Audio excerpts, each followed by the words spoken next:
तीनों ही पार्टियां परिवारवाद को बढ़ाने वाली पार्टियां हैं।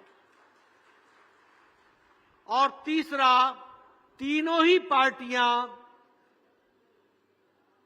आपस में बांटो और फूट डालो और राज करो और तुष्टीकरण की राजनीति करो, यह बात देखने को मिलती है। और इसीलिए मैं ये कह सकता हूं कि इनके राज में समाज का कभी भला नहीं होगा, देश का भला नहीं होगा, प्रदेश का भला नहीं होगा। देश का भला मोदी जी के नेतृत्व में, देश का भला एनडीए की सरकार में, देश का भला बीजेपी की सरकार में है। और इसीलिए मैं ये कह सकता हूं कि जब जब हम आए हैं और जहां जहां हम आए हैं, वहां गांव, गरीब, वंचित, पीड़ित, शोषित, दलित, युवा, किसान, ओबीसी इसकी चिंता की है तो वो एनडीए की सरकार ने की है, मोदी जी की सरकार ने की है, बीजेपी की सरकार ने की है। अब आप देखिए, हम ओबीसी भाइयों की बात करें, ये ओबीसी का नारा लगाते हैं। इन्होंने ओबीसी को रिजर्वेशन देने में रोकने का काम पूरे 70 साल किया, 60 साल किया। काका कालेलकर की रिपोर्ट लागू नहीं होने दी, मंडल कमीशन लागू नहीं होने दिया। ओबीसी, इनके राजीव गांधी फाउंडेशन में एक भी ओबीसी नहीं है। सोनिया गांधी के नेतृत्व में चलने वाली यूपीए सरकार की एडवाइजरी काउंसिल में एक भी ओबीसी नहीं था। कांग्रेस वर्किंग कमेटी में कितने ओबीसी हैं? ये ओबीसी का नारा लगाते हैं, लेकिन ओबीसी को प्रतिनिधित्व देने का काम किया तो वो प्रधानमंत्री मोदी जी ने किया। ये बात भी हमको ध्यान में रखना चाहिए। आज 27 मंत्री ओबीसी हैं, 27 मंत्री मोदी जी के कैबिनेट मंत्रिमंडल में। आज संवैधानिक दर्जा ओबीसी कमीशन को दिया है तो मोदी जी ने दिया है। और उसी तरीके से आदिवासी भाइयों की बात करें तो द्रौपदी मुर्मू जी को राज्यपाल बनाना झारखंड का, प्रथम महिला आदिवासी राष्ट्रपति बनाना, यह काम प्रधानमंत्री मोदी जी ने किया। आदिवासी भाइयों का बजट 3 गुना बढ़ा दिया। आदिवासी भाइयों का प्रधानमंत्री जनधन योजना में 24,000 करोड़ रुपए देकर के उसको उनकी स्वास्थ्य की चिंता, शिक्षा की चिंता, उनकी सड़क की चिंता, उनकी पानी की चिंता, उनकी बिजली की चिंता की गई।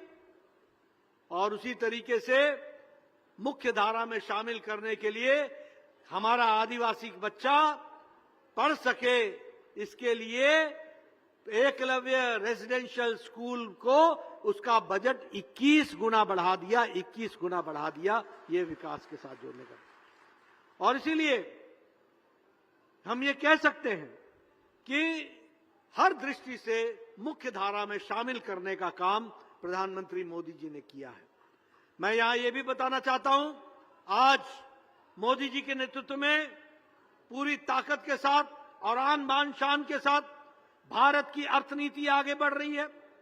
भारत 11वें नंबर की अर्थव्यवस्था से आज 5वें नंबर की अर्थव्यवस्था हो गई है। आप हमारे माधव चंद्र जी को चुनाव जिताइए, झारखंड में सरकार बनाइए, मोदी जी के नेतृत्व में भारत तीसरे मोदी जी के कार्यकाल में तीसरी अर्थव्यवस्था बन जाएगी।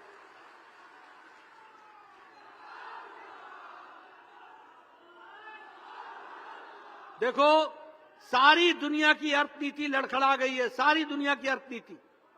भारत आगे बढ़ रहा है, इस्पात के प्रोडक्शन में चौथे नंबर से दूसरे नंबर पर आ गया, हमारे ऑटोमोबाइल में तीसरे नंबर पर पहुंच गया, टॉय इंडस्ट्री में तीसरे नंबर पर पहुंच गया, इलेक्ट्रॉनिक गुड्स में आगे बढ़ गया, दुनिया में दवाई बेचने में सबसे ज्यादा आगे भारत आ गया है, दुनिया की फार्मेसी बन गई है।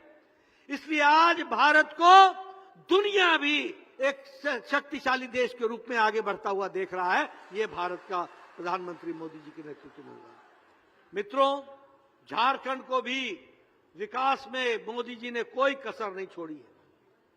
आपको कांग्रेस ने यूपीए की सरकार में 10 साल में 80,000 करोड़ रुपए दिया झारखंड के विकास के लिए, और मोदी जी ने 3 लाख करोड़ रुपए विकास के लिए दिया है।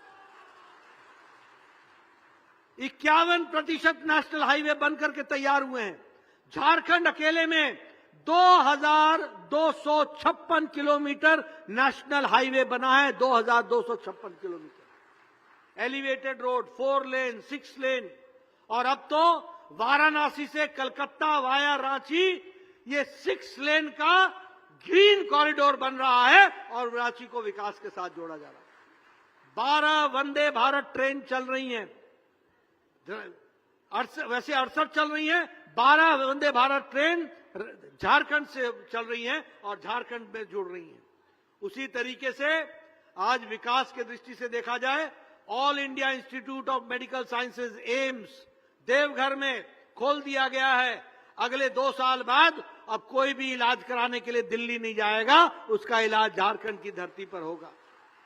उसी तरीके से 5 मेडिकल कॉलेज दिए आपको, पलामू में दिया, गिरिडीह में दिया, चाईबासा में दिया, दुमका में दिया।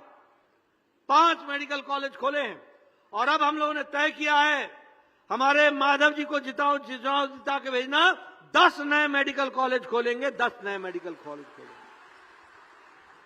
उसी तरीके से अभी ये बात कर रहे थे माधव जी, गोगो दीदी के बारे में, बहनें बैठी हैं। 20 तारीख को माधव जी को बटन दबाकर कमल का जिता देना। 23 तारीख को नतीजा आएगा, 24-25 तारीख को कैबिनेट बैठेगी और गोगो दीदी में 2100 रुपए पर महीना मिलने लगेगा और साल का 25,000 रुपए मिलेगा। उसी तरीके से लक्ष्मी जोहार योजना में अब गैस का सिलेंडर 500 रुपए में मिलेगा और साल का 2 सिलेंडर मुफ्त मिलेगा। और बहुत जल्द मोदी जी झारखंड की धरती पर बता के गए, अब यहां गैस जैसे पानी पाइप से आता है, वैसे ही गैस भी अब पाइप से आपके घर में आएगा और सस्ता गैस आएगा।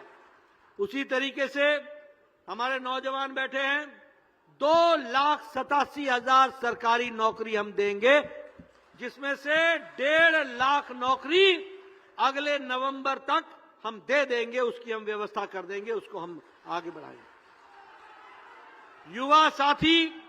युवा साथियों के लिए, अंडर ग्रेजुएट और पोस्ट ग्रेजुएट के लिए 2 साल तक हर महीने 2-2 हजार रुपए देंगे ताकि वो पढ़ाई कर सके और उसको आगे बढ़ाए।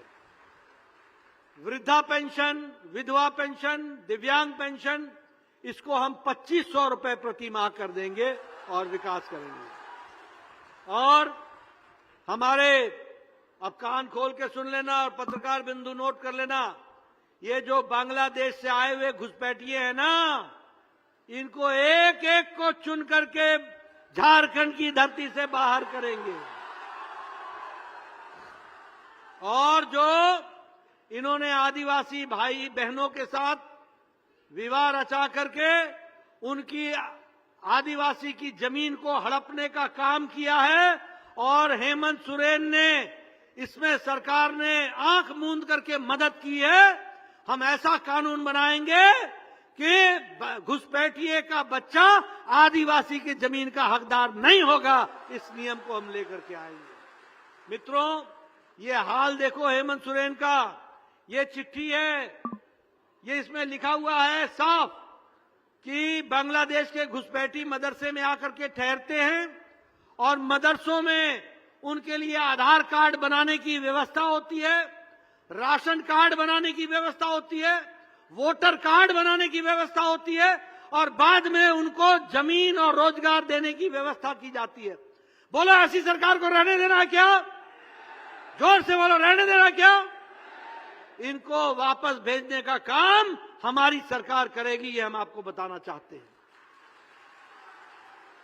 और हमारे किसान भाइयों को धान की खरीदी के लिए प्रति क्विंटल 3100 रुपए हम खरीदी का देंगे, और ये भी डायरेक्ट बेनिफिट ट्रांसफर से देंगे, सीधा उन तक पहुंचाएंगे, सीधा उन तक पहुंचाएंगे, उनके खाते में जाएगा।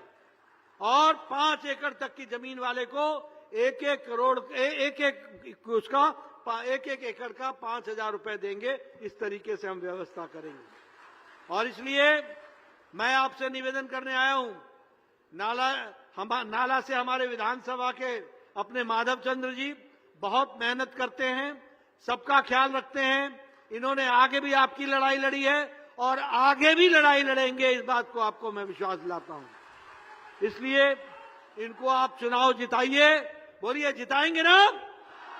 बटन दबाएंगे कमल का और इनको चुनाव जिताइए। मैं यहां ये बात बताना चाहता हूं कि ये जो किसानों का उत्पीड़न, ये जल जंगल जमीन, इस पर जो हेमंत का जो चला है कुनीति, उसको हम साफ कर देंगे और जल जमीन जंगल ये हमारे झारखंड के भाइयों के लिए, आदिवासी भाइयों के लिए, दलित भाइयों के लिए, इनके लिए उसका सुरक्षा करेंगे। इस बात का हम आपको विश्वास दिलाते हैं। मित्रों, मैं चाहता हूं कि आपको हेमंत से इस बात का गुस्सा आना चाहिए कि उसने 5 साल आपके साथ दगा दिया। बहनें बताएं, चूल्हा भत्ता मिला आपको क्या? 2000 रुपए मिला क्या? 50,000 रुपए मिला क्या? वो 72,000 रुपए देने की बात कही थी, मिला क्या? 2500 रुपए आपको मिला क्या युवा का? मित्रों, इन सब का गुस्सा उतारने का तारीख है 20 नवंबर।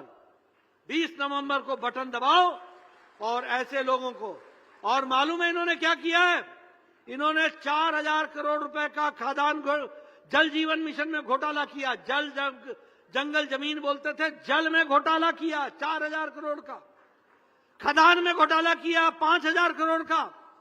हेमंत सोरेन खुद बेल पर है, आरोपी है। ये जेल से छूटा नहीं है, ये आरोपी है। ये मत सोचो कि इसको ये आरोप से बरी हो गया, ये आरोपी है, बेल पर है। 236 करोड़ रुपए का जमीन का घोटाला किया है।